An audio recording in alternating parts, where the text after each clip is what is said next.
I'm going to try and do this as best I can, but I'm capturing the cross-examination of Constable James Forcillo by Prosecutor Milan Rupik today.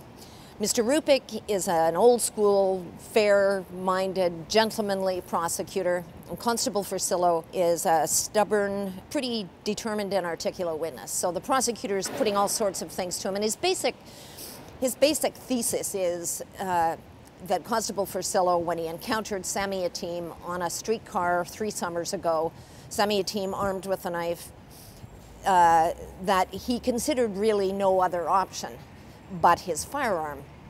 And, you know, fundamentally, I think Forcillo doesn't disagree with him. He says, though, that that's because there was no reasonable alternative.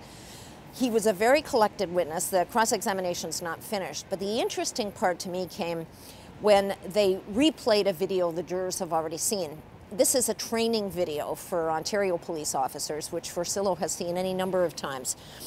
And it focuses on the dramatic story of 2 rookie officers with the Barrie Police Service, and answering a call for a suspected mentally ill man one day. They both had their throats slashed by this unstable man who had a concealed weapon. And the video is, you know, sometimes poignant. These officers were terrific, but sometimes also corny. There's some, you know, theatrical music and all of that.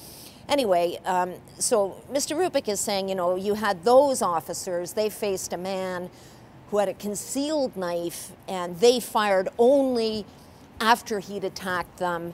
And when he fell finally to the ground, they didn't shoot him anymore. And he said, basically, you had all the advantages. You arrived knowing Sammy Ateem has a knife. You have all kinds of backup that those officers didn't have. And Sammy Ateem never attacked you. And when he finally fell, after you fired the first volley of shots, you fired a second volley of shots, even as he's lying on the ground.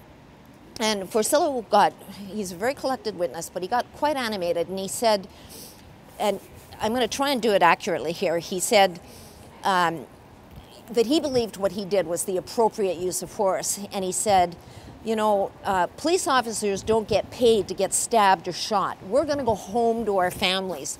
And he went on to say this 2 or 3 times. You know, Mr. Rupik, he said, I was going home to my family that night.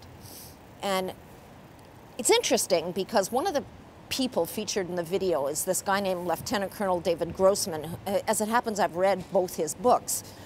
He's really an expert on handling combat stress for soldiers and police officers, and he calls them sheepdogs because they look after the rest of us. Most of us are sheep. Police and soldiers are sheepdogs because they have this protective instinct, and then there are wolves, and they're the bad guys.